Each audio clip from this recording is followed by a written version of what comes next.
Sports on Tap Detroit, brought to you by the Realtors of the Joe Wright Group, Jason Stiltner of Flagstar Bank, Time Out with Steven Scott, presented by Baldman Entertainment. Good evening, ladies and gentlemen. I need all of you to stop what you're doing and listen. We are tonight's entertainment. We're here to fuck shit up. Sports the way it should be. Nothing sugar-coated, we loaded with all the information you wanted. From legends to prospects, nothing's off limits. Chris and Joe be taking on all topics with no stopping.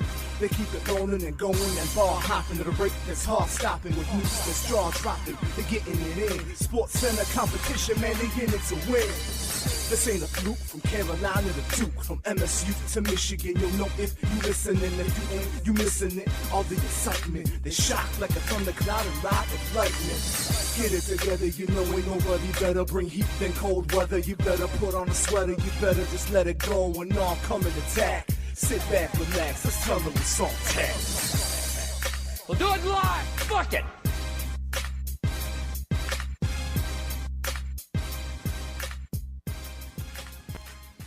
Pay that man his money. God, I love that movie. Such a great movie. That scene is great. That scene Yeah. is absolutely fantastic with him and Malkovich. Yep. So good. So good. With that said, welcome to episode 116 of Sports on Tap Detroit. I'm Chris Scott alongside Joe Waddell. Joe, How you doing, bud? you know, just living the dream, nightmare, however you want to look at it, like everybody else. Living the dream. Yes. It's somebody's dream. It's definitely somebody's dream. It definitely ain't mine. It's not mine. It's not mine. Somebody's. That's I'm sure. why I say either somebody's dream or somebody's nightmare. It's something. So It's yeah. It's somebody's dream that I'm living. I'm not sure whose it is, but yes, you know, at least I'm alive. You're alive, and we're here for the show. yes. Let's fucking do this. Let's fucking do this. So, the last show we did right before we went to SummerSlam, right? Yep. So, and being that was my first experience at a live. I've been looking forward to this. Yes, being as it was my first experience at a live wrestling event, I want to give my thoughts on it. Mm-hmm. I wasn't overly impressed. I was not. Honestly, it was. It's something I could have just watched on TV. I don't think the in-arena stadium experience for wrestling changes how I view it. It doesn't. Maybe if it was in a smaller venue, it might have.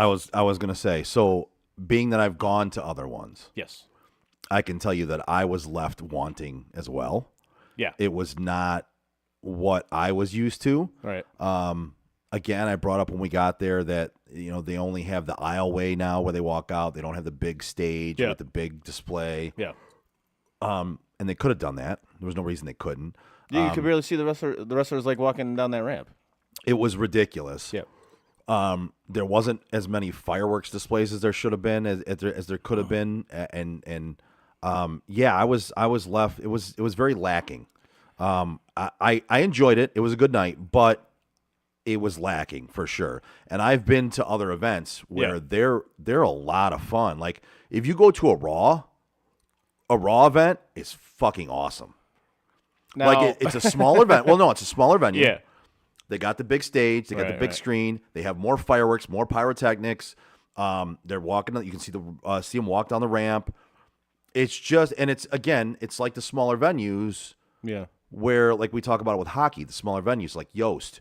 It's watching something in a smaller venue. It just makes you feel more a part of it. But even with hockey, though, like that is a completely different experience watching it live. I don't care if you're in a big venue or a small venue. It's a Right. completely different experience than when you watch it on television. Yes. This, to me, it didn't make really any difference to me because, unless you're like in the front row, a couple rows, I don't think it makes that big of a difference.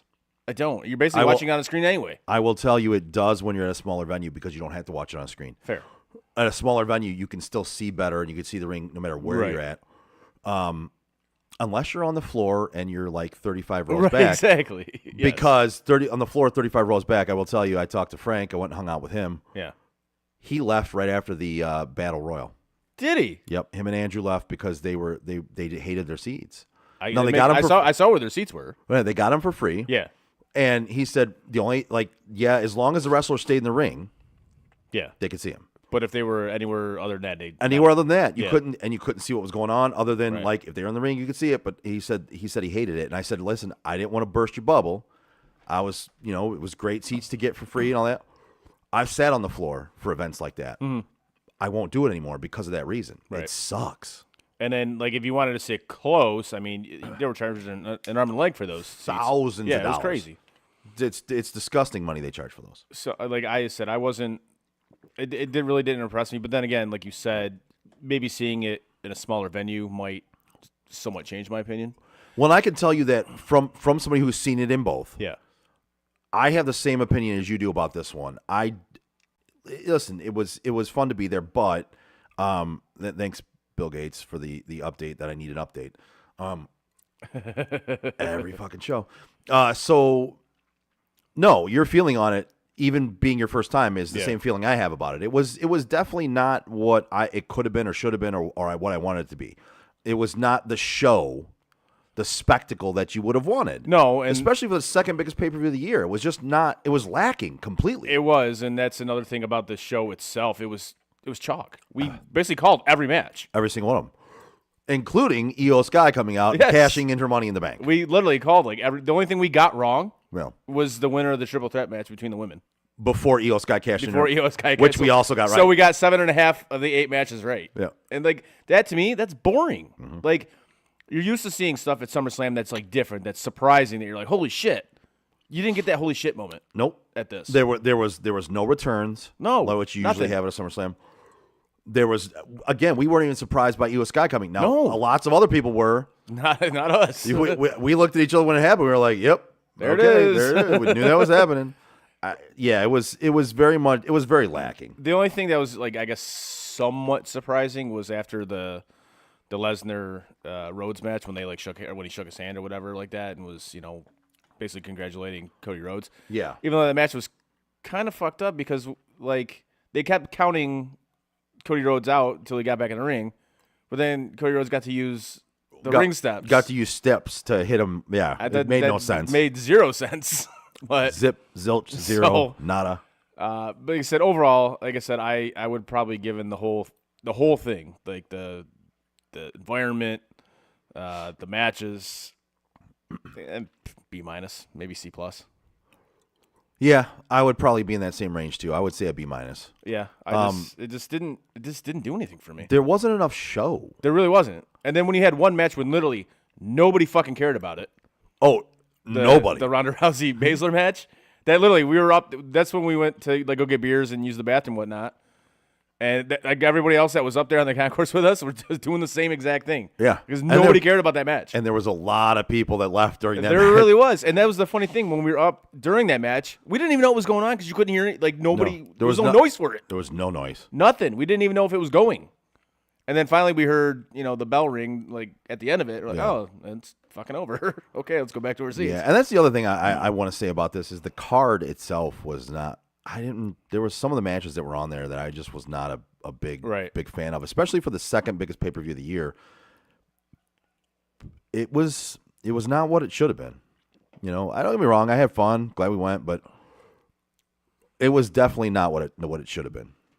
No, I would agree with you on that 100%. However, that hibachi we had was delicious. That was good. That was actually probably the highlight of the It might have night. been. That's sad. That was the highlight of the night. But With that garlic butter they give you, man, that was quite tasty. Yeah. So, but like we said, I'll have to check out one of these live events. I think next time Raw comes, we'll have to get tickets Raw for or that. SmackDown or something like that. Yeah, I'll we'll have get to tickets check that out. for that, and it'll be at LCA, smaller venue, Right. and it's better. They have the big screens there. They have the pyro. Right. It's the ramp where they walked. It's just those are much better to me than what we saw. Yeah. That's. I'm just glad I got it out of the way. Like I can say, yeah, I've been to one of these things, so that's cool. So Yeah. It's kind of like saying, oh, you've been to a Super Bowl, great. You've been to a Super Yeah. Bowl, that's pretty sweet. Like we've been to a college football national championship. Yes, we game, have. which was actually pretty sweet. Even though it involved two teams that we really don't care about, but Yeah, but it was a fun still a lot time, of fun. man. It was a fun time. it was still a lot of fun. Still had the best sandwich I've ever had in my life at that pork chop sandwich. Yep. Oh my God, I think it was amazing. The best sandwich I've ever had in my life. Were you guys was drunk? in New Orleans. Yeah, for, but it still was the best pork still- chop sandwich I've ever had. I'll be honest with you, it was so good. I think sober I would have. That thing was amazing. It was, that was a good time, and it's one of those things where you cross it off your list of things you wanted to go to, but Yes, absolutely. So moving from that, and obviously since we've been off for a week or 2 weeks, whatever, some stuff's gone down in college football. It's a changing. It's a changing. Like the Big Ten has added 2 new schools, and we said this. How long ago did we say this? I think all 3 of us said this that this was going to happen. At the time. Yeah, I believe all 3 of us said that it was going to be that Oregon and Washington were gonna be part of the Big Ten at some point. Yep. Those were the 2 teams those were the 2 colleges. I hate saying teams. Those are 2 colleges that made the most sense. Yes. Even though it still doesn't make sense, but yes.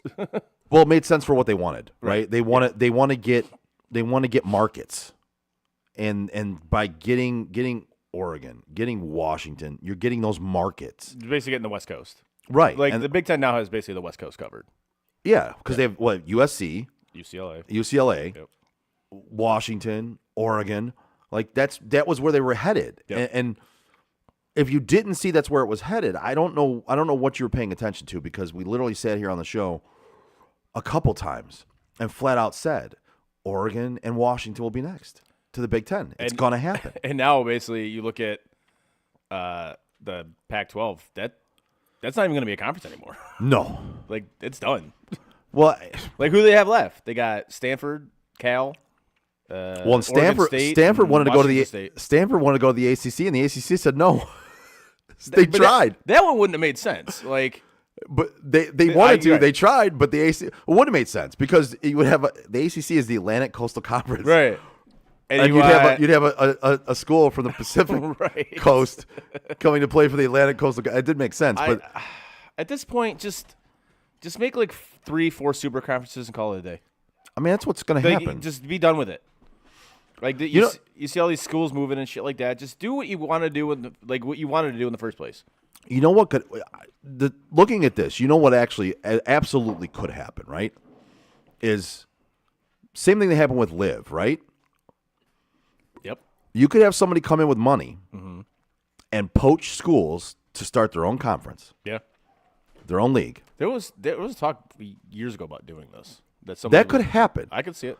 There is somebody with enough money backing could come in and say, I'll buy you out of those contracts. Don't care about them. Right. We'll get TV contracts that'll cover that and more. Yep. And it would, too. I want Georgia. I want Alabama. I want Michigan. I want Ohio State. I want LSU. I want UCLA. I want USC. I want they'll just poach all the schools they want. Yeah. Start their own conference and basically say, fuck you to the rest. A couple of years ago, this almost happened in European soccer. They were going to start a European Super League. Yep, the European Super League. Yeah. That's exactly what could happen in college football. That almost happened until fans were just like, no, we're not supporting this. Well, I'll tell you what. That shit could very well happen in college football. Oh, absolutely. And with everything you're seeing right now, colleges don't care what the fuck you think. No, they don't give a shit. They don't give a shit. As long as they're getting paid, they don't fucking care. As long as they're making money, they don't give a shit what you think. Because in their mind, you're still going to be a fan. Doesn't matter what. Right. You can express your dissatisfaction with what's happening, which everybody is. Oh, yeah. But they don't care. But do they care, and are they going to stop? No. Wait, and speaking of college and the NCAA, which, again, I don't even know how the NCAA is a thing anymore. But it shouldn't be. But as we talked about the last show we did about Harbaugh getting 4 games for buying cheeseburgers. No, and that was negotiated. But now he's not getting anything. Not yet. He's not getting anything. Yes, he is. No, he isn't. Oh, yes, he is. He's not getting shit. Yes, he is. No, he's not. They're aiming for him. It's personal for them now. Aim all you want. It doesn't matter. It's the NCAA is not even going to be a thing in a year. It doesn't matter. Jim Harbaugh won't even be here at Michigan next year. Fair enough. But regardless, whether he's gone or the NCAA, it's not going to be a thing. He's not going to get anything. They turned it down because they're basically like a child. Their statement released literally brought up the word cheeseburger. Yeah. Because now that was never said by Jim Harbaugh. It was never said by Michigan. It was never said by anybody that meant anything. that cheeseburger argument was a Twitter social media fan argument, and yet they put it in their press release to say that they were turning down the 4 games, and they're gonna pursue they're gonna pursue it in a different direction. You literally just admitted that you let fans and social media piss you off to make this personal, and now you're like, what is wrong with you? This is why I don't think it's going to be a thing, because the NCAA is gutless. They're not going to do anything. They can't. They literally can't, because like I said, within a year or so, they're not even going to be an entity anymore. Yeah, I truly believe is going to happen is Michigan's going to self-impose the 4 games, and then when it comes down to it, what is the NCAA going to say to that? No, we want 2 more. They don't have the balls to do that. They have the balls to try to impose a suspension next year if they don't do it this year. You know how long it takes the NCAA to do anything, though. That's why I don't think it's going to be a thing. But like, if Michigan self-imposes 4 games, yeah, the first 4 games of this season, now Harbaugh could still coach up until game day. Yeah, he's still coaching throughout the week. He's just not there on game day. Right. Do those 4 games? Does it matter if he's there for those 4 games? No, it's just principle. No one fucking bit. It's principle at this point. Right, but what it is, and it's principle. That's what it is for the NCAA too. It's principle for them. But it makes to them. yeah. It makes them look petty, but to them, makes them look foolish. What to them, all it was just admit you did this. It's a level 2 violation. Admit you did this, and everything's fine. But Harbaugh wouldn't admit it at the time. No shit, he had to, and lied about it, because this is my theory. I believe he did it because he was on the hot seat, still coming out of COVID year, right, where he went 2-4, and his job was basically being called for. Right. He didn't want to admit to this. If this was now, he'd fucking admit to it. He wouldn't care. That's fair. Back then, he cared because he thought that might have been the nail in his coffin. It's hard to disagree with that, but also I think he looks at what's going on in college football, especially, and saying, "So wait a second, you're gonna try to hammer me for like minor violations when literally you see the money flying around these fucking conferences? Are you fucking kidding me?" But that's the whole thing. It's the NCAA. They're not trying to hammer him for the violations. They're trying to hammer him for lying. That's the whole thing. He didn't lie. He didn't. He did not. That's the thing. He didn't lie. He omitted. Doesn't mean he lied. I mean, he fabricated the truth. He didn't lie though. So it's again, like you said, the NCAA is petty, but I don't think it's going to matter because I don't think they're going to be a thing within a year or so. I don't. I'm not denying that either. I agree with that. I think we've said it before. I also don't believe Jim Harbaugh is going to be the Michigan head coach next year. So if they can kick the can down the road, I especially believe that if they somehow win a natty this year, even if they just win the Big Ten, they make it to the playoffs again. No, I know. I'm saying especially right. if they win a natty. If they win a natty, he's gone for sure. Oh, he's gone. Bye. But even if it's not winning the natty, even if it's winning the Big Ten, making it to the playoffs, and having as good of a team as they've had the last few years, yeah. No, I think he's gone. He's explored going back to the NFL every fucking season so far. Yep. He's gonna do it again, and I truly believe he's not gonna be here next year. I'm mark my words right now. I truly believe Harbaugh will be gone next season. And if that's the case, because we've wanted him out for however long. Yeah, I mean, I won't. I mean, I won't shed a tear. I mean, now that they're winning, don't get me wrong. It's not as great, but listen, I don't like the guy really. So, and I haven't liked him since the day he got here and was arrogant about everything, and yet didn't produce anything. He's kind of a bozo. Yeah, he's a bozo. Yeah. So, like, no, I'm not gonna. If he ends up leaving, okay, I'm not gonna lose sleep over it. No, same. Because again, it's Michigan. You're gonna find somebody else that will want the job. Hopefully, it's not another Brady Hoke. Hopefully, it's not another Michigan man. Yeah, that too. That is one of my least favorite terms in sports is Michigan man. I cannot stand it. However, do you know what is one of my favorite people? Jason Stiller from Flagstar Bank. Right. That was not your best. It was not. Again, they can't all be winners, man. If you're a homeowner or looking to be a first-time home buyer, give Jason Stiltner, Senior Loan Officer at Flagstar Bank, a call today at 248-752-3631. Jason has great mortgage programs for first-time homebuyers, including down payment assistance options and excellent interest rates.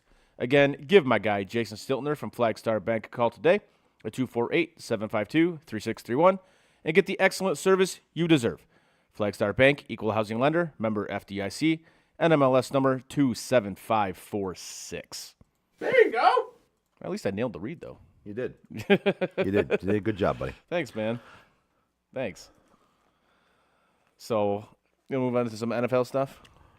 We can. There's something else with college, though. I don't know if you want to touch on it a little bit. We heard today that Peacock, the streaming service, is going to have some exclusive Big Ten games this next season. Yep. And I believe this is going to be the route that it's going to go Which for. I can't stand because it's like that with the Premier League. Like, Yeah. the first week of the Premier League was this past weekend, and we went and watched the Arsenal game on Saturday. It was strictly on Peacock, which I was like, come on, man. This is the first game. Really? It was the first game of the Saturday. It was at 7:30 in the morning. You can't put that on USA or NBC? Well, to tell you, Michigan's first game this year Yeah. is exclusively on Peacock.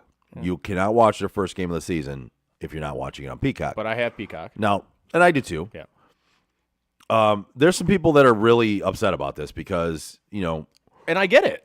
not everybody has the streaming services you and I Exactly. have. To me, I don't care. I'm indifferent on it, right? Well, I look at it this way: if you really want to watch it, then you'll get it. You'll get it for a month, Yeah. and then get rid of it. Yeah. Like if there's really a game I want to watch, Yes. I'll get whatever streaming service it is that it's on. Yeah. I'll pay for 1 month, and usually you get a free month on a lot of these things for, when you sign up. Okay, but I'm not. There's a lot of people that are really, really, really pissed off about this. Now, Michigan State, I believe, has 2 games that are exclusive on there. Michigan has 1 as of right now. I haven't seen the full list of games, but I believe the Michigan State game is on NBC, but it's not strict Peacock. no, it's not. That one is not a Peacock exclusive. Yeah. But these other games that we're talking about are, and like I said, there's a lot of people that are up in arms about it. A lot of people that are upset about it because they don't have the streaming service. They don't want to have to get it. Okay, But you're right, I mean, I that's- kind of understand that, but That's where we are, though. that's Everything's on streaming That's now. what that's where we live right now. Yep. NFL Streaming. Thursday night games, Amazon. streaming. Yep. That's it. Yeah. Like we're going to, and I believe one of the playoff games this year is going to be an exclusive stream. Yes, I believe. Yeah, I think it's on Peacock. So when it comes down to it, like we've seen, that's the route it's taking, right? So when it happens in college football, you can't be like, "Well, I didn't think it was going to happen in college." Did you think college football was immune to money issues and wanting more money for going on streaming? Because everything I've seen, it pointed to college would have done it before now. Everything every one of these leagues do It's for money. is for money. And if you can't wrap your head around that by now, And if you think it's let me rephrase, except the NHL. Except the NHL. yes, Because the NHL is still stuck in like the 80s and 90s. Gary Bettman. Gary Bettman, yes. But like if you really didn't see this coming, Then you're an idiot. you had to have seen it Yeah. coming. Again, And you either adapt with the times, Yeah. or you don't. See, we've been talking about this for years, that this was coming. Yeah, I don't understand how. I understand if you're mildly upset about it, but the people who are so furious about it, and again, I call bullshit on the people who are true fans of these schools, Yeah. saying, "Well, I'm not paying for that." Yeah, you will. Yes, you Well, will. it's- There's no fun right now. I truly believe right now. Yeah. You believe yourself when you say that. Oh, it's like That's it's like, fine. it's like all the clowns that said, "Oh, I'm done with the NFL after the whole kneeling shit." Yeah. I'm never watching the NFL again. Shut up. Yeah, you are. Stop it. And you have. And you have. And with this, no, I'm not going to pay that extra money to watch that game. Bullshit. Yeah, bullshit. Yes, you are. You absolutely right now. You Yep. truly and I'm not calling you a liar No, because I'm calling right, you a liar. Well, Because you're going to. Well, they're going, but they don't know that right now. They're pissed off right now. They're saying they believe it right now. They truly believe they're not going to pay that money. Yep. But when it comes down to it, you're a fan. Yes, you will. Oh, absolutely. absolutely will. 100. Absolutely. You're going to at pay the 100%. money and you're going to watch the game. Like I said, and you're going to complain the entire 3 hours. Yep. But Because they you had already to have pay your the money. Right. So complain all you want. They already have your money. It doesn't even matter.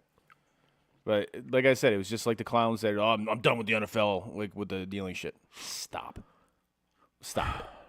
Yeah. You went back and watched it immediately. You probably watched that next week. Like it's just when people say stupid shit like that, it just makes me laugh. It really does.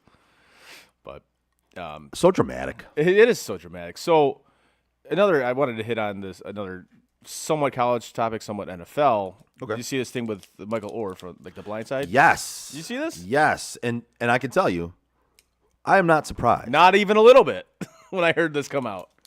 Not at all. And I actually heard an interview with the guy who investigated this and came up with the story for this. Eesh. It's a scene, man. It's not. The question about like why wait? Like why wait till now to do this? And it's like, well, I get it. I mean, you were kind of concentrating on your NFL career. I understand why you waited so long to do this. And according to the guy who came up with the story, there's quite a bit of documentation that backs him up on this. Mm-hmm. I'm like, holy shit, man. Well, and I don't think it actually. He was concentrating on his NFL career. I don't think he actually knew No. a lot of it until now. Right. And he's finding these things out now. And it's, Yeah. I read something about, in case everybody doesn't know, basically Michael Orr is making statements that the Tuohys didn't actually adopt him. Like It's from the story like The was Blind said. Side. Yeah. Like the movie. It They was a did- book originally, and then they made it into a movie. Sandra Bullock won an Academy Award for it. Which I have a bone to pick with that, too. We'll get to that. Yeah, I we saw will that get to today. that. I saw that today. Yes. I know what you're talking about. Yes. But so Michael Orr, who was the subject of this movie, along with the Tuohys who supposedly adopted him, they didn't adopt him. They did not. They had him sign conservatorship papers Yep. so that they could then control his money. And what they did is they basically took all his money Yeah. from the movie Yep. and everything. And one of the most interesting things I read was Sandra Bullock got paid $5 million for that role. Mm-hmm. Both the Tuohy kids Yeah. have made $4.6 million from that movie, and they weren't even in it. Shit. Yeah, I'd be a little upset about that. A little bit. I mean, yeah, he made, from what I heard, he made $35 million in the NFL. Right. Okay. Yeah, but still, Or no, yeah, it's still like, what the fuck, man? like he still should have some money from the movie that was literally about him. Yes, absolutely. And she was like, one of the Tuohys was saying, "Well, we couldn't adopt him because he was 18." Not in, I think, Kentucky. It was. Is it Kentucky or Tennessee? That they Yeah, live I in? don't remember. It's whatever state it was in. No, there's. Well, he went. Didn't he go to? He went to UMass, right? University of Mississippi. Ole Miss. Ole Miss. Yeah. Apparently, whatever state that they were living in, yeah, you can absolutely adopt Right. an 18-year-old. Well, and not to mention, even if you can't adopt him, why have him sign conservatorship papers Yeah. to control his money? Yeah, that's why just being conniving. Yeah, exactly. Like, if you wanted him to be a part of your family, which is what they were claiming, the conservatorship doesn't do that. Right. That just gives you control over his money. Yeah. And the only reason to have a conservatorship for anybody is if they are not able to make decisions for their money themselves at that point in time. Right. But the bad part to that is sometimes the conservatorship can go poorly with like Britney Spears' family. Whereas, she wasn't able to make decisions for a while, and then she was able to make them. Yeah. And then they wanted to keep it. But like conservatorships can be good for somebody else to be able to control your money as far as if they're controlling it the right way. Yes. If they're making sure your bills are paid, if they're making sure that your things are taken care of. For example, if you have a mental illness or you have a close head injury or things like that, where worrying about those things is not really what you need to do, right? So Right. worrying about paying your bills or making sure your money's deposited, like those are what conservatorships are for. Yeah. Not to rip off a grown man who is 18 years old, who has all his mental capacities to him, and you just want to rip him off his money. Mm-hmm. Another fascinating thing about this is the author of the book went, like, him and the father, they went to high school together. Like, they're friends. They know each other. Oh. So yeah, it's like it's a little weird. Oh, okay. Yeah, all right. So getting to the Sandra Bullock part of this, I saw this. And- I know what you're gonna say. these people on social media saying that she should give her Oscar back. Stop it. Shut the fuck up. No, you guys are weird. Why should she have to give her Oscar back? Why? She played a role in a movie. Dude. She didn't know they were ripping him off. Fuck. She had no idea about I've that. seen this all over social media today. I'm just like, you guys are weird. Like, why does she have to give her Oscar back for that? That makes no sense. shouldn't. Makes literally no sense. That you Dumb. got like So you got, fucking dumb. Just people that just want to bitch. Like Yeah. stop it. you don't. I don't even Cancel culture. exactly Take her Oscar away I don't. because the person she played in the movie Yes. is not a good person. Yes. Like Okay. I truly don't believe you understand how ridiculous you sound when you say that. They don't. They don't. That's It's the just that's the fucking- bad part. It's They fucking don't. amazing to me. They do not know how ridiculous they sound, and that is the worst part of it. It's just like, come on, man. Like, what are we You are doing? you are stupid right now, and you don't even know you're Seriously. stupid. You're so stupid right now, and you don't even know You it. don't even know. You don't. You're so stupid. You don't know how stupid you Oh are. my god! I was reading this today. I was like, come on, man. Are you kidding me? Like, all right, whatever, man. So I just now clicked over to see the chat. Dennis goes, with everybody saying sports on tap. Yeah. nice. He also said the big difference if it were at LCA and the show did not match the hype. Yeah. Even let down by Ricochet and Paul match. Rollins versus Balor was pretty good. Pretty good though. That was to me that was the best match of the night. That was the best match of the night. I agree with that. Getting to see our boy L.A. Knight.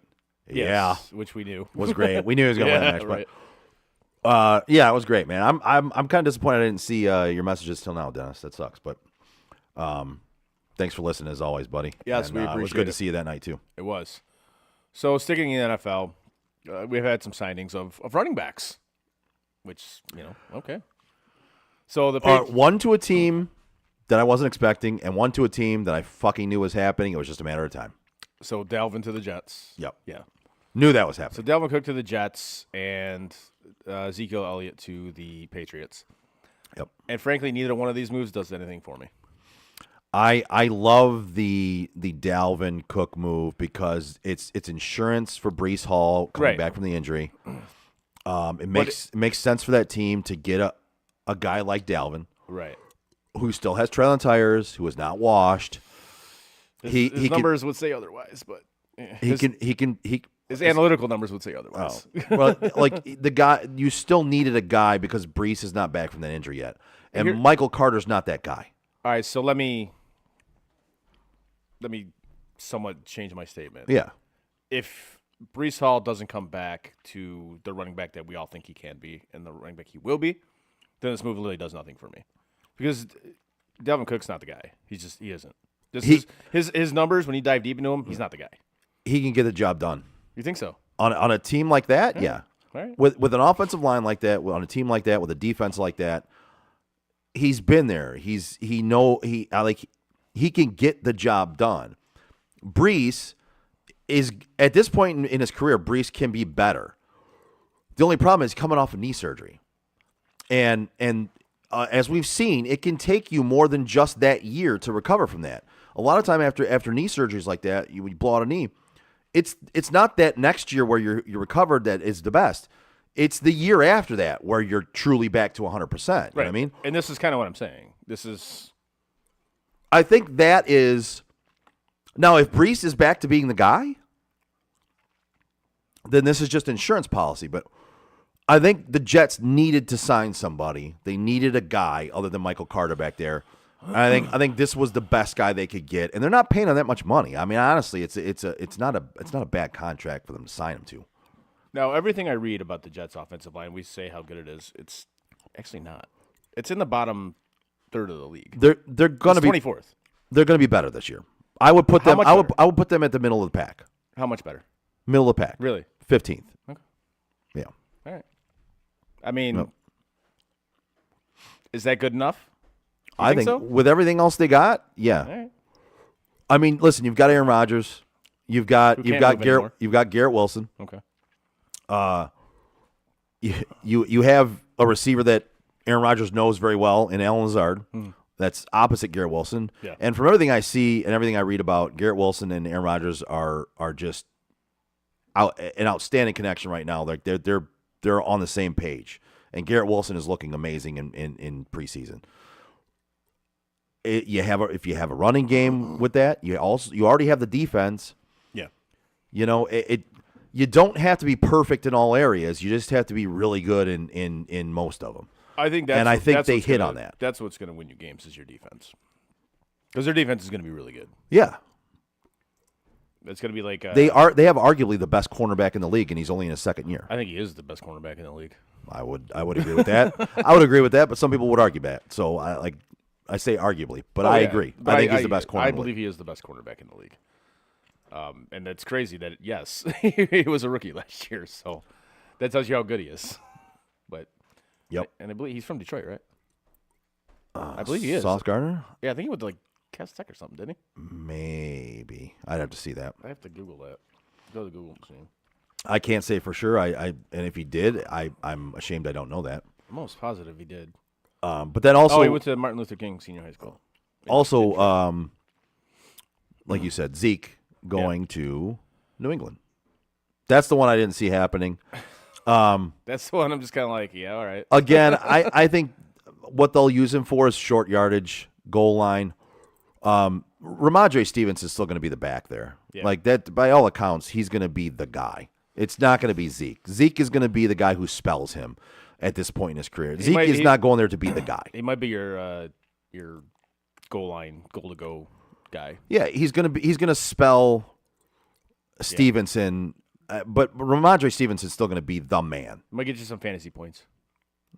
Stevenson's still the guy there. But by all accounts. Well, if we're talking fantasy, Stevenson is still your guy to take. He's going to end up falling down draft boards a little bit right now. If we're going to talk fantasy, I'll geek out for a minute. Ramondre Stevenson, now that Zeke is signed, is going to fall down draft boards a little bit. That if you were already on Ramondre, I suggest still being on Ramondre's side here. He's going to fall. Just draft him where he falls to. You're getting better value now. That's a good point. Still take him. Zeke is not going to take anything away from you. You saw what it was last year. Tony Pollard still was able to put up points when he was healthy last year, along with Zeke, who by all accounts had quite a few touchdowns last year and got a lot of goal line work. Yeah, Pollard still was able to get a lot of points for your team last year in fantasy. So Ramondre Stevenson is going to be the man. It's not going to be a split like it was last year with Zeke and Pollard. Stevenson's the guy. Zeke is like an insurance policy and a short yardage guy. That's it. Well, I mean, in my humble opinion. In your humble opinion, he's still going to get you some touchdowns. You know who else can get you some touchdowns? Yes. Touchdown at a new house, right? That's right. Whether you're buying or selling your home, now is the time to take advantage of having the expertise of 4 real estate agents for the price of 1 on your side. Make the right move with the right group, the Joe Wright Group. Give Craig Joe Wright, Mike Bush, Shane Wilson, and Alex DeRocher a call today at 248-535-4750 to fulfill all your real estate needs. Yeah. Yeah. Yeah. That's the thing. That's what we got to start the show off with. The next show we do. Let me talk to you. Let me talk to you. You gotta do it. Yeah, I didn't have the computer to do it, but that's the other thing I want to do. I need to change a few things, and I need to get that on there. Let me talk to you. Let me talk to you. Yeah. So staying with the NFL, you got any like bold predictions or anything for this year, or like what team intrigues you that you're looking at right now? Oh man.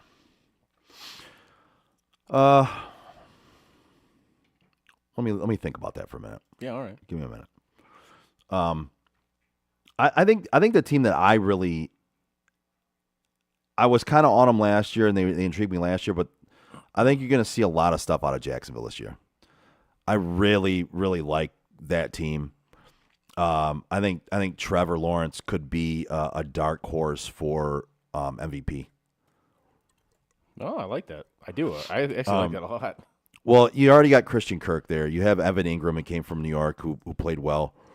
You have Travis Etienne in the backfield who receives. And then you're getting a a first-round draft pick who was a 1,000-yard receiver in Calvin Ridley. Yeah. Like, just added to the mix. Like, there you go. Hey. And you know, if we want to talk fantasy, Calvin Ridley's a guy who's getting drafted lower down draft boards than I like. I would actually take him. He's one of my targets this year. I think him and Trevor Lawrence are going to hook up a lot this year. You got Christian Kirk to take some coverage away from him. That offense is going to be good. It is going to be good. I was sticking with Jacksonville. That was a bold prediction of mine, is they will go to the Super Bowl. I don't disagree with that. I can't hate that. They're one of my because they're for real. They are. They're for real. Are they for real? They're for real. I need to bow out to you on that one. Yeah. I need to ask you. They're for real. I need to ask you if they're for real. They are for real. Okay. Yes. Because I said it all year last year. You did. Now And then they came back in a playoff game. Yeah. And proved that I was right. I was right. You were right. That is my other bold prediction, is that they won't make the playoffs. Who? The Chargers. Oh. Yeah, see, I'm worried about them. Their head coach is just a buffoon. He is. And they seem to just fall apart. And I think that has a lot to do with the head coach. I hate to put it all on the players, but they just collapse, man. Like they remind me of Glass Joe from Mike Tyson's Punch Out. Yes. Like the minute they get hit in the jaw one time, they're done. Done. They can't take and give hits through a game. Right. It's like if they're the one hitting, great. The minute they get punched in the mouth, it's over. It's done.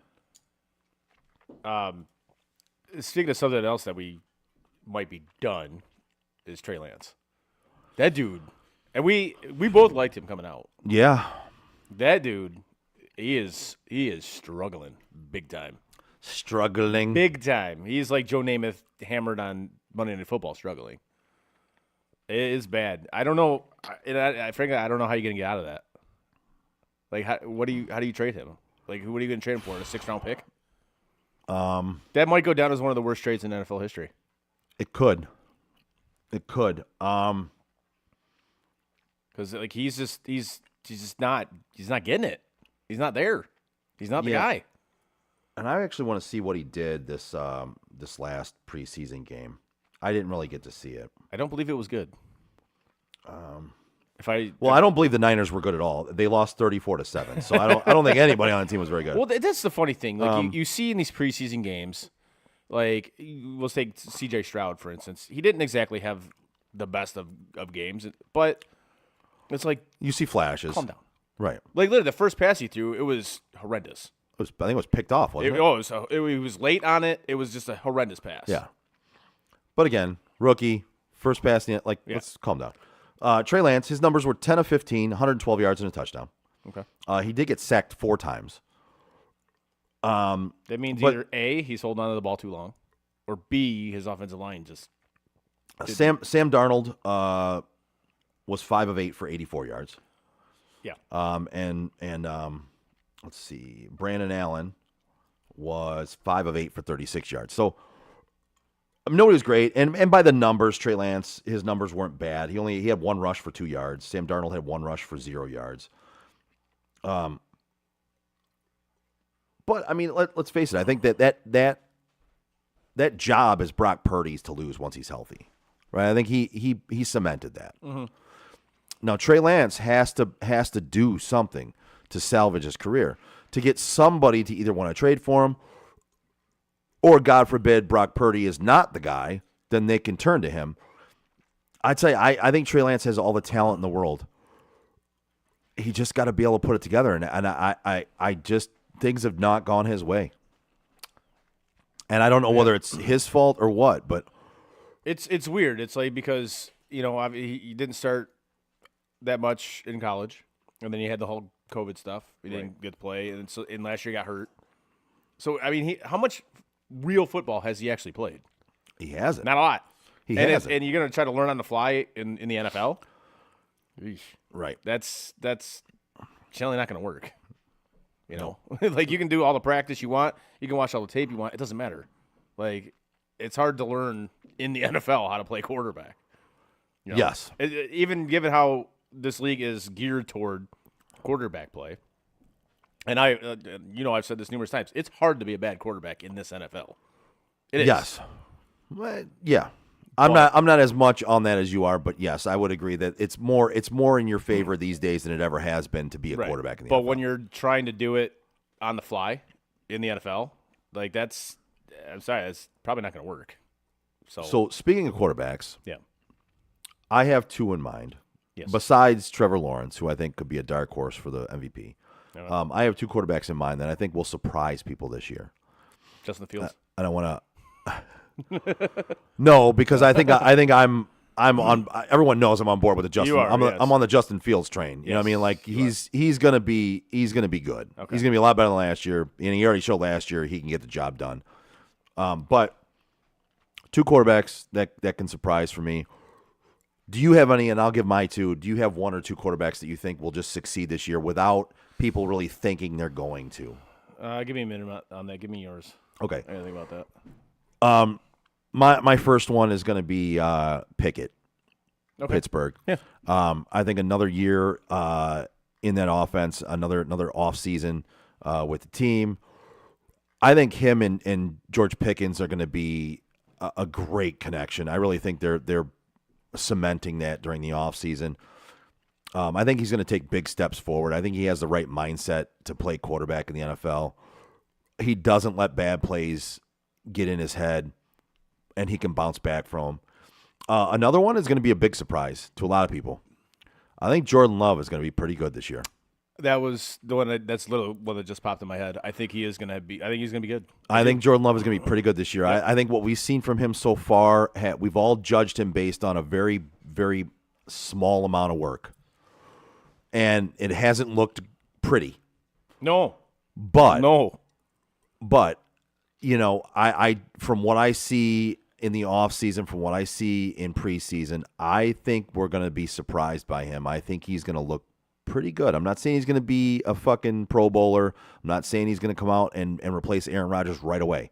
But I think he's going to surprise some people with he can play football, folks. He can get the job done. Yeah. I mean, that's actually a really good one. And it was honestly one that I was thinking of, too. This is like, holy shit. And I just totally lost my train of thought on who the other one was I had to. Oh. Son of a bitch. Yeah, I'll have to get back to you on that one. I literally had it in my head, and I just totally lost it. No big deal. It happens. It happens to me every fucking day, man. I forget what I'm talking about half right? the time. Oh, my God, it was a good one, too. You would have been like, wait, what? Like, no way. What are you going to do? So I was just looking at this. This one had quarterbacks ranked in categories. Yeah. And I'll just read these off to you, and I'll see if you agree. Like, best quarterback in the NFL. It's Mahomes, right? Mahomes, right? Yeah. And this is projecting for the season, right? Yeah. Worst quarterback in the NFL to start the first week. Oh, that's who it was. Sorry. I think Lamar Jackson's going to win the MVP this year. Oh. I know we rip on him a lot. Bounce back season, huh? Yes. He finally has weapons. And now that his contract dispute is over with Yeah. and he's settled in, yeah. To us. I actually really like him this year, and if I just talk fantasy for a second, I really like drafting him where he's going right now, because if he has anywhere close to the MVP season he had originally, Yes. now that his contract is done, now that he's got some weapons, I think he's going to be a steal in fantasy drafts. I really do. Now, I think he could have a really good season. Now we said like our bold predictions for, Super Bowl, whatever. And I said Jacksonville, but spoiler alert, when we do our NFL preview in a couple weeks, I have the Baltimore Ravens in the Super Bowl. Oh, yes. All right. Yeah. All right. So worst quarterback. So from best to worst quarterback entering week 1. Yeah. They have it as Sam Howell, Really? Washington. Which I hear they're changing back to the Redskins. That would be awesome. Are they really? That's what I've read. Wow. I've read it numerous places that they're Probably going to change back to the Redskins. Yeah, I wanted to go back to Washington football team. I like that one. I wasn't against that, but every time we talked about this team, We I always said never changed Redskins. it. Nope. I always said Redskins. Yeah. Most accurate quarterback entering the season. Who do you think they have? I know it's not Russell Wilson. No. And he didn't look much better in the first preseason He game. did not. He really didn't. Um, I'm actually shocked they left him in as long as he did. He took some I hits. think Sean Payton's trying to get him some work to get. I just think that offense needs to get on the same page, and they're just not. Receivers are not hitting their open spots. Receivers are not hitting their lines. He's not hitting an open receiver. Yeah. Like, it's just all off. They have Joe Burrow as the most accurate quarterback. I'm still curious with his injury. I think it's worse than they were leading on. I'm curious. Athleticism. Probably Lamar, I would think, right? No? Justin Fields. Okay. Biggest arm. Josh Allen. Damn straight. Yep. Rushing. Lamar. Clutch. Mahomes. Yep. Yeah. The build. Like they're built like a NFL quarterback. They just had the build of an NFL quarterback. This is a weird one for me, but. Joe Burrow? Oh, Herbert. Okay. They call him the prototypical build for quarterback, I guess. All right. NFL IQ. Kyler Murray.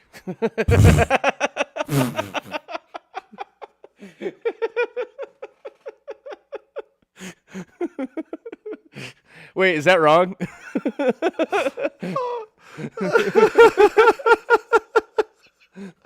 Yeah, Damn it. I thought I had it on that one. Yeah, that's fucking wrong. Aaron Rodgers for NFL IQ. Football IQ. Okay. Yeah, it's hard. Here's one. Your favorite word. Mid. Aaron Rodgers. Jimmy Garoppolo. Yes. Okay. Breakout. Justin Fields. Kenny Pickett. Okay. Underrated. You and I both don't agree with this one. Underrated. What's that? Kyler Murray. No. He's properly rated. I think he's overrated. Which brings us to the next one. Overrated quarterback. Geno Smith. Daniel Jones. Yeah, okay. Boom or bust. Geno Smith. Anthony Richardson. Oh, that dude's going to be a bust. He's already been named starter. Oh, yeah. He's been named starter for week 1. Yeah. Potential.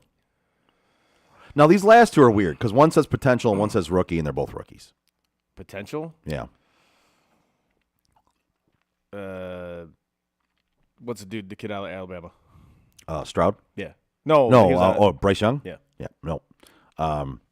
C.J. Stroud is the potential. Okay. And the rookie is Bryce Young. Okay. So all right. It's funny looking at Bryce Young, and you see him like with these NFL players. Oh my God, he looks like a midget. He's so skinny. He's so tiny. Seriously, I don't understand how this dude hasn't got broken in half. Like, he's so skinny. It's amazing. But, my thoughts on him. I said it at our draft thing. I said, no, bust. I think he's going to be a bust. I really do. Talking about Bryce Young? Yes. I don't. I think. I actually don't think any. Well, I don't want to say any. No, Will Levis. Will Levis is going to be bust. Yes. I think Anthony Richardson will actually pan out to be a similar quarterback to Lamar. He's going to be Lamar light. You think so? Yeah, because Lamar wasn't accurate at throwing the ball at first. Anthony Richardson has a bigger arm. The dude can chuck it. And I think he's athletic enough that if you scheme the offense to him, right, and you set up again like Chicago did with Justin Fields finally, if you curtail the offense to him, I think he can succeed until he becomes a better, more accurate passer, and then you start implementing some of those things.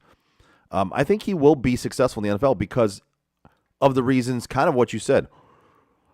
It's much harder to fail as a quarterback in the NFL now. And if you have an offense that's tailored around your athleticism, and this guy is more athletic, by all accounts, he's more athletic than Lamar and Justin Fields. So if you can coach that properly, Yeah. then you can succeed. So I'm not saying he's going to be a Pro Bowler. I'm not saying he's going to make the Super Bowl. I'm just saying I think he's going to be a successful enough quarterback to be an NFL starting quarterback. I think Stroud and Bryce Young both will be as well. Now, to what level? I don't know, but I think they'll be successful enough to be NFL starting quarterbacks. And Will Levis will just be left, hanging out there. I think that this is going to be an incredible bust. I really do. Yeah. I don't see it. I don't think he has the mentality for it. Levis? No, I agree. So I see Zach Wilson written all over Levis. Well, I'm glad we kind of got to Will Levis, who we think is going to be a bust, too. Let's go to an actual bust in Johnny Manziel. Yes. Now, I watched the documentary last night, and Joe, you haven't seen it yet, but I'm sure you're going to watch it at some point. I will see it at some point. Maybe. I will see it at some point. You've say almost talked me out of it, though. I will say this. If you haven't seen it, it is not appointment viewing. The majority of it is, and sorry, I'm going to give you spoiler alerts or whatever. The majority of it is stuff you already knew, and they just kind of like rehashed it. They really didn't get too in depth on like any of it. The only things that I found interesting about it was how they talked about how he tried to kill himself. But again, that they didn't even get too in depth on. And how he basically scammed the NCAA, which I actually loved how they did it, which was great. Do tell. I am curious about this. This dude was making a ton of money signing autographs. And obviously the NCAA they were coming for him. He had a big target on his back, and this guy just didn't give a fuck. 'Cause he flat out says in the documentary, he's like, I fucking hate the NCAA. Like he flat out says that in the documentary. As well as most people do. Yes. So he had a big target on his back. So he had he talked to his grandpa, and this is the plan they came up with, because one of his buddies that he went to high school with, that was like his manager or whatever, and he was setting up all this stuff for him to like sign autographs, and they were traveling around the country like Miami and Vegas and all that shit. And they came up with a plan that they were going to have it so like his dad was in the hospital, and that's how he got the whole oil money thing was fake. It's not right. Real. It's not real at all. Like his parents didn't have that kind of money. Like that's how they're trying to portray it, like how he was able to do all this shit. No, that's not. They didn't have that kind of money. It's because he was signing all these autographs and making all this fucking money. That's awesome. So they were going to try to portray it like, oh, he inherited money and all this shit, blah blah blah. Yeah. Whatever. Total bullshit. But it was enough to absolutely scam the NCAA, which I'm all in favor of. Anytime you can scam the NCAA, I'm all in favor of it. So I love it. He literally the only suspension he got was for a half against, I forgot who he's even against. I think it was like against Rice or something. So yeah, he scammed the NCAA. But what makes this even better, what I love about this, and this goes to your fucking football team, is on his work to his workouts, his pro day and shit like that, he didn't have anybody to throw the ball to. Like he literally was throwing to his agent and like a waiter or some shit like that, because they got his receivers he was supposed to do. They got too fucking drunk the night before, so he couldn't throw to anybody. So he's literally throwing to his agent. He's throwing passes to his agent. And the Browns saw all of this, and yet they still fucking drafted him. Yeah. And he talks about it like he watched zero film. Oh, I believe that. He literally says, he goes, I didn't watch any fucking film. None. Yeah. I didn't need the documentary Right, to tell me but that. he literally says, he goes, I didn't watch any of it. And like his agent was talking to higher ups with the Browns coaches and shit like that, and they're like, no, check his iPad hours, 0.0. Dude, why wouldn't you just turn it on Right. to make it look like you're actually fucking watching tape? Right. No, he didn't do any of that. Like this guy, from the time he got to Texas A&M to the time basically he got into the NFL, he didn't give a fuck. He just didn't. He just didn't fucking care. Nope. And you can kind of tell once he got, especially to the NFL, he didn't want. It's almost like he didn't want to play football anymore. Like Yeah, he was wasn't just enjoying done. it. Right. Like he was just done. He's just like, I don't want to do this anymore. It's not fun anymore. And I get that. I can certainly understand that. But you also have to look at it this way. Like, you got like 52 other guys on that fucking team that you're completely screwing over because you want to be a fucking asshole. Right. And I wouldn't be shocked, again, they didn't get too in-depth in this, but I would imagine at some points while he was with the Browns that some teammates got up in his fucking face and was like, dude, the fuck are you doing? Oh, I can imagine. You're fucking now you're fucking with my money. Right. So I wouldn't have been shocked if that happened. No. But like I get like you want to be the Maverick, you want to be the fucking asshole, whatever, fine. Just show up on Sunday, dude. Just play. Like try, give a shit. He didn't fucking care. And if I was a teammate of his at that point, I would have gotten up in his face about it. Yeah. Cuz that's ridiculous. Or worse. But yeah, he was that guy. He just didn't give a fuck, man. And then obviously, once Cleveland finally ditched him, the drugs and all that shit. Yeah. So, like I said, it's not appointment viewing, but it's interesting enough that if you want to kill an hour and a half, whatever. I'll end up watching it at some point. Yeah. But like I said, I wasn't too impressed with it. Yeah. Yeah. That's what she Just, said. exactly. I just kept hearing like on social and people say, "Oh, you gotta watch this. You gotta watch it." I'm like, "Yeah, I'll watch it." And it was just kind of like, Yeah. Okay. I've seen significantly better documentaries. Yeah. Oh yeah. I'm looking forward to the next one that comes out by Untold. What's that? It is the story of the Florida Gators. Oh yeah. What's it called? Swamp? Was it Swamp Kings or something like that? I think yes, I believe that is what it is called. It's about the Urban Meyer Florida Gators Oh Jesus. with Aaron Hernandez and all of them. It's got Aaron Hernandez. Was that Cam Newton was on that team? Yeah. Oh man, that's gonna be Untold Swamp Kings. Swamp King. Yeah. I'm looking forward to that one. That one should be an absolute banger. That's the one I'm looking forward to seeing because, I know some stuff, but I know that's going to be one where you're going to learn some stuff you did not know. That is correct. Now, speaking of that, what is a documentary that we haven't seen yet that you'd want to see? There's been plenty of documentaries out there that have been fantastic. Obviously, the 30s are fantastic. What Netflix is doing. But ones we haven't seen, they're just like, why they need to make a documentary about that. Man, I don't know. They've made so many documentaries Right. about things that, I've wanted to see, and they've made them. Yeah. I wanted to see one about the 86 Mets. I saw the one about the 86 Mets. It was awesome. Right. Oh, man. I don't know. I can't think of one right There's now. There's one that I absolutely would love them to make, and it's of the 80s Edmonton Oilers.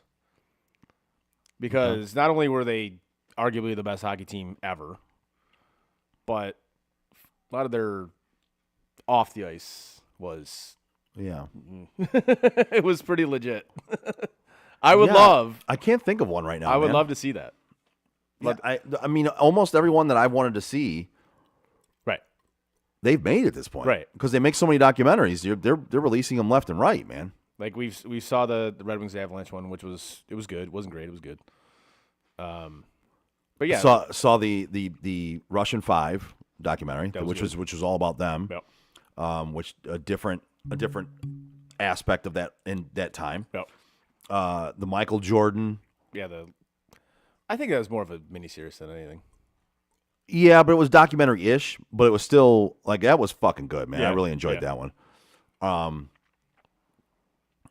I really enjoyed the Gladiators one recently, the American Gladiators one. I haven't seen the second one. You said there's 2 of them out there, right? There's the Netflix one and then there's the ESPN one. I saw the Netflix one. I saw the ESPN one. I haven't seen the Netflix one yet. But I figure it's I would imagine it's the same fucking thing, I'd right? imagine it's got to be pretty fucking similar, so. Yeah, I can't think of one right now, man. I really can't. Oh. I'm actually surprised about that. Yeah. Honestly, one I would love to see, and this is, it's not a very huge event in sporting terms or whatever, but I would love to see one about the 96 World Cup of Hockey. The final. Okay. Like the championship series, USA and Canada. Because you look at both of those rosters, holy shit. Those rosters were loaded. Yeah. And the fact that the USA, especially looking at Canada's roster, holy Jesus. I think it would be fun just to document that 3-game series. Like, 'cause it was great hockey. It was fantastic. But that's just one personally I would like to see. But like for other bigger sporting events, you're kind of right. Like most of them have already been done. I'm having trouble thinking of one that hasn't been done yet. Yeah.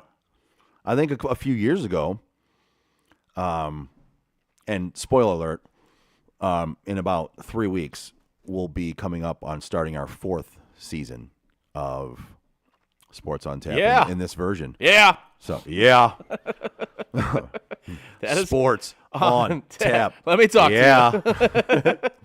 But Yes. I love that one, Dennis. Thanks for putting that at the beginning of the show because I am now going to use that. You should. Absolutely. That's what I know. Every time. As Sports soon as he says on that. Tap. Yeah. As soon as he says that, then I'll just start talking. Let me talk Let me talk to you.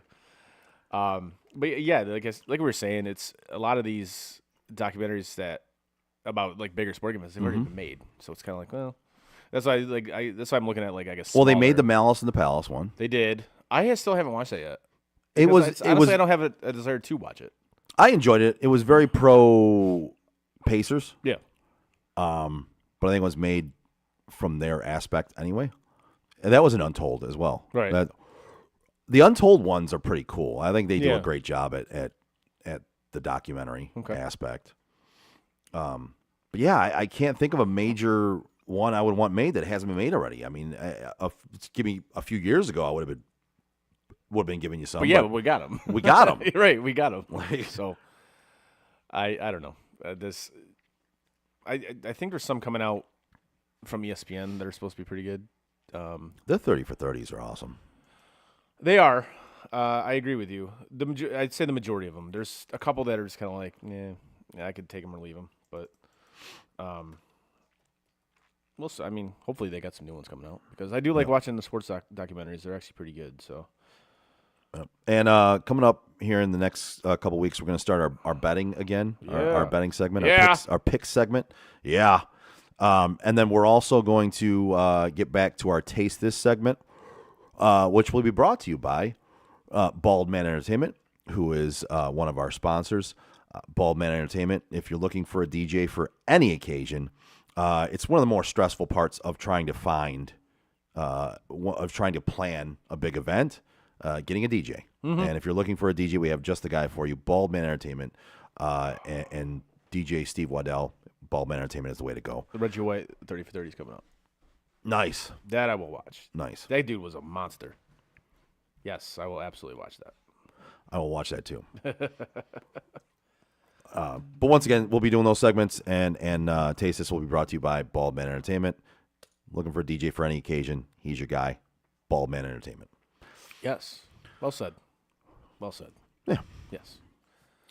So, I got one more topic before we get to what you learned. Okay. And I got you might laugh at the one I have, but Oh, I'm sure I will. I'm sure you will. I have one too. All right. Good.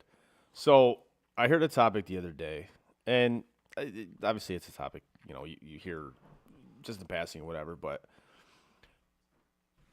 what jersey of a team you absolutely hate would you wear?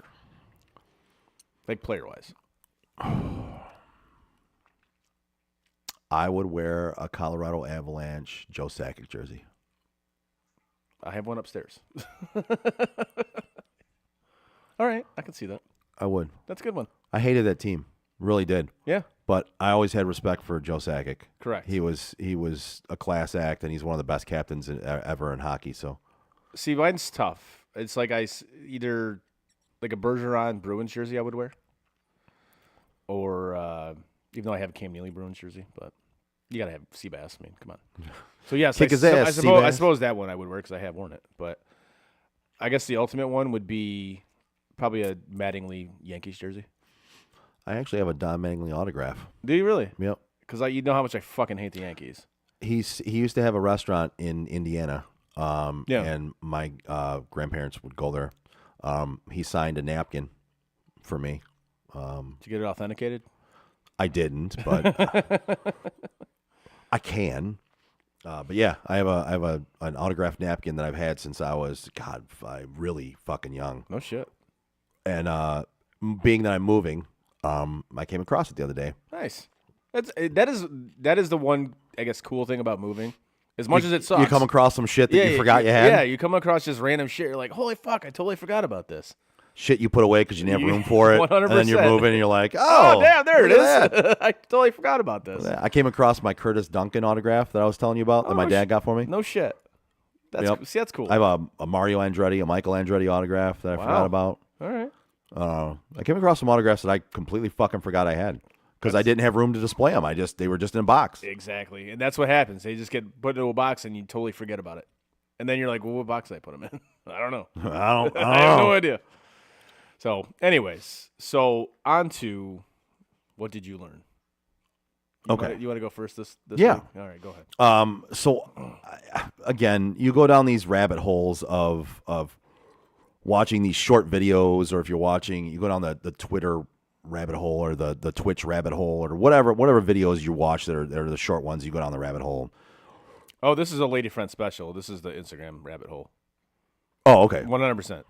So in doing that the other night, I came across a weird fact that I had no idea, and I had to look into it. Yeah. It is completely 100% legal to escape from prison in Mexico. Oh, shit. It is not against the law. Several countries, including Mexico, Germany, and Austria, see the desire to escape prison as a basic human nature rather than an unlawful act. Where here you'll just get shot. Well, you'll get shot, or the act of trying to escape is against the law, so Right. you will then be Shot. The act itself of escaping from prison and trying to escape from prison is not against the law. They will look for you. Yeah. Like Liam Neeson, they will look for you. Yeah. They will find you, but they will not kill you. And you will not be held accountable for escaping from prison. They will not tack on anything extra other than the unlawful acts you might have done during that time frame. But the act of escaping itself is not an unlawful act. When I first read that, I had to look into that because I'm like, there's no fucking way that is true. But it is. All right. I don't know. I mean, if you can somehow manage to get out of what I'm assuming is like a maximum security prison in Mexico, hey, more power to you, man. Dude. And that's kind of what they feel like too, I guess. They're like, hey, man, if you can get out of here, we're good. That's kind of impressive. I'm not gonna lie, that's impressive. Now mine is nowhere near that, but I found out that I am not allergic to bee stings. Oh, so okay. That's right. You told me you got stung by a bee, right? So, in my almost 41 years on Earth, which I will be 41 on Thursday. Happy birthday! Thank you. I have never been stung by a bee in my almost 41 years on Earth, except these past 2 weeks. I got stung basically in the same spot both times, right on the back of my ankle. Oh. But the first time I got stung, I'm like, am I allergic? I had no idea because I'd never been stung in my life. It just all of a sudden was really painful. Oh, I was cutting the grass and I felt this sharp pain on the back of my ankle. Like, what the fuck? I thought it was like a wood chip or something like that. Yeah. I looked down. It was a bee fucking hanging out on my fucking ankle. And so I was like, I don't know if I'm allergic to these things because again, I've never been stung. So I texted my mom. I go, hey, am I allergic to bee stings? And she goes, is your throat closing up? I'm like, no. She's like, is it swelling? I'm like, no. She's like, then you're fine. Okay. All right. So literally, the following week, go cut the grass around the same spot. Motherfucker got stung again. I'm like, you gotta be kidding me. What the fuck, man? But you might want to look into some sort of a bee problem in your backyard. Yes. So, but I learned that I am not allergic to bees. So. All right. Yeah, which I'm very happy about. I unfortunately am very allergic to bees. And if right? I get stung, you might die. I need to go to the emergency room. Well, that would have been the thing because Lady Friend was not here when this happened, so I was the only one. Oh. I might have been fucked. You bet. Yeah, probably would not have been good. Right. So, but yes, that is what I learned, that I am not allergic to bee stings. So I'm happy about that. But again, 41 years on this planet, never been stung. And in the past 2 weeks, I've been stung twice. I remember the first time I got stung, I was young. So my dad, I was at my dad's house. He was living in Detroit. And we were outside playing, and somehow the bee flew up my shorts and stung me on my leg, like right next to my groin. And I'm talking like this was painful. Yeah? Like it fucking hurt. It's like if you accidentally get icy hot there. Yeah, I was, yeah. That's some pain, man. Yeah, I think I was like 8. Yeah. And of course, I'm 8. It hurt. I was crying. You know what? To this day, I still remember this. It's the funniest fucking thing ever. You want to know what my dad said to me? What's that? He goes, God, if you think that hurt, what are you going to do if you ever get shot? I mean, he does make a good point. He wasn't wrong. I instantly went from a kid being stung by a bee to going, wait a second, I'm going to get shot? I mean, he's not exactly wrong. Well, I mean, yes, but like, what? That's great. I turned into an 8-year-old getting stung by a bee for the first time Gonna get shot. to going, wait, there's a chance I'm going to get shot? That's fantastic. Words, wise words. It's my fatherly love right there, man. That was great. It was hilarious. I still laugh about it to this day. That's funny. What are you going to do if you ever get shot? All right. Fucking probably still fucking cry, Dad. Yeah, right. That's great. Good stuff. Nice. That's a good one. I think that's a good one to end on. I've learned that some of my fatherly advice is better than my dad's fatherly advice. You're gonna pass it on to Raylan? No. If she ever gets stung? No. What happens if you get shot? Oh, what happens if you get shot? That's fantastic. Yeah, I mean, sometimes dads are just winging it. Sometimes. Hey, sometimes you gotta do what you gotta do. I get it. Oh. Anyway, so one thing before we go, we didn't touch on. Yeah. This one is going to be for the Lions fans out there. I don't know if you heard, but they signed Teddy Bridgewater to be their backup quarterback. Yeah.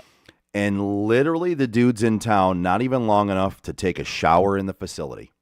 Like the dude hasn't washed his balls in the facility, and yet he's out there saying, oh, I'm going to take Jameson Williams and I'm going to mentor him and I'm going to put him through the ringer and I'm going to put him through some drills and he's going to end up not liking me for some things I'm going to do to bring the best out of him. Lions fans, if the fucking red flag is not up yet for this guy, it should be with those words because you know what that tells me? Teddy Bridgewater didn't come up with that on his own. He wasn't in town long enough to come up with that on his own. Yeah. He was brought to town by a guy who already knew him in Dan Campbell. Yeah.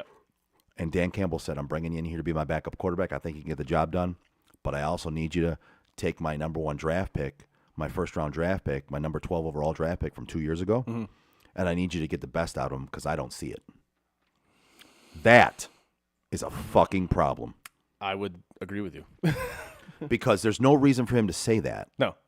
on his own. No. And there's no reason. Especially when you've been here for 5 minutes. And if you're saying that, Yeah. then obviously he's not putting forth his best effort. No. I mean, I think it's pretty clear that he hasn't been putting forth his best effort. Have you heard anything about how he's beating everybody at practice? Nope. Have you heard anything about how great he looks at practice or in the offseason or during preseason? Have you heard anything about how great he's getting wide open? He's making great catches. He's doing this. Have you heard anything about that? I have not. Okay. And we're going to make it to week 7 Yeah. of the NFL season. 1.5 years in the NFL. Yeah. And he will have caught 1 pass. Now, it was a touchdown. Yeah. But he will have caught 1 pass. And you've got a brand new quarterback that just signed with the team saying he's going to get the best out of him, which means he's not giving his best already. Red flags, bro. Red fucking flag. That's not ideal. No. It's And not. It's not good news, folks. And we questioned the pick when it was made. Absolutely. Because we were like, what? For what? Why? He was hurt. And then obviously you're starting to see like all the other stuff come to light. That's if I'm a Lions fan, I'm listen, you've got a lot of positives about your team right now. You do. And concentrate on that, but this is one where there's a lot of people that are out there right now willing to die on the Jameson Williams vine. I don't know why. They're willing to crawl up on that hill and die because they think people are just dogging Jameson Williams. I've heard even it's a race thing because he's black. I mean, okay, name. You can. How many players in the NFL are black? Lots of them. Not every one of them are getting dogged. So let's stop bringing up the race thing. And it's not just because people want to see him fail. It's because there have been red flags all over the place. There are red flags nonstop for this kid. Like, don't let that be the hill you're going to die on, man. Like, you got a lot of things to be happy about for your team. And that's what don't die on that hill, man. And that's what sucks. Like, if you criticize the NFL or a player in the NFL or the NBA, it's because those are predominantly black, right? Yes, predominantly. And if you criticize X player, that's always brought up I hate it so much. I hate it. It's like, no, I despise it. like It's a weak argument. It's literally a weak argument because that's all you got. That means you got nothing else. That's where you come at. Really, that's where you're going to go with it. Well, that's where let me ask you this: does he suck? Well, yeah. There you go. End of story. We're done here. has he produced anything? Yes. Has he shown he could possibly produce anything? Not really, no. Right. Oh, Like- you wouldn't be saying that about a white guy. You'd be like, are you fucking kidding me? Like, Yes, I absolutely would. One of my least favorite players in the NFL is Carson Wentz. I fucking hate Carson Wentz. And I hammered Carson Wentz. And Kirk Cousins. And Kirk Cousins. Both white. Both white. So don't give me that shit. Yeah, it's Like some idiot on Twitter tried to call me out because PK Subban did something stupid, like really stupid. Yeah. And I was like, oh, just like you slew for those guys. yeah. Yeah.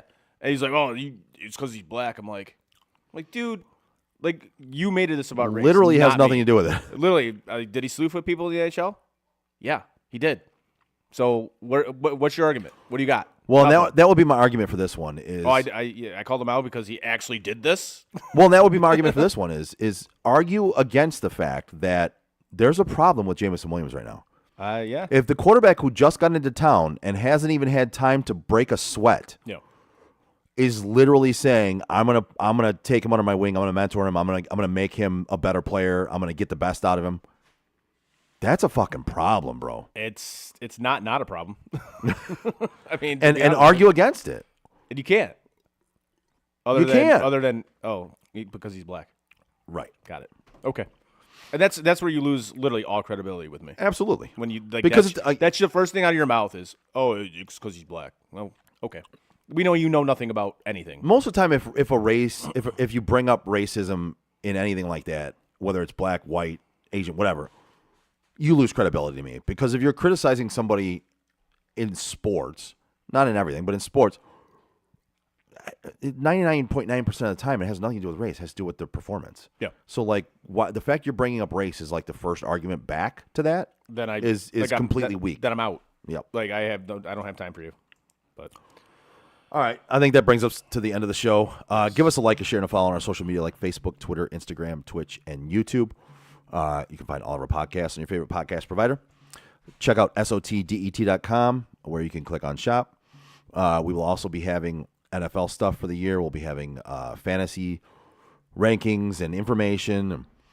Check out everything there. And if you haven't, go to sotdet.com and click on some of the blogs that our buddy Frank has written in the past. Those are pretty good. You can catch up on those. And in the meantime, you can click on shop and buy some stuff because it helps support us, and we appreciate you for doing that. On that note, we will not be here next week. Nope. But 2 weeks from today, we will start leading into the NFL season. We will start doing our full breakdown of the NFL season coming up in 2 weeks. And get geared up for It's almost NFL. here, man. It's almost here. It's almost here. On that note, goodbye. I just blanked out. What was that? I don't know. I just completely had a fucking blank look on my face. Good. Yeah. Yeah. We will see you in 2 Tuesdays. Bye. There you go. And that is it for us today. No! God, please, no! Bye, have a great time. No! God! Bye, guys. No. Bye, buddy. No! Goodbye. No! Goodbye. No! It's never goodbye. You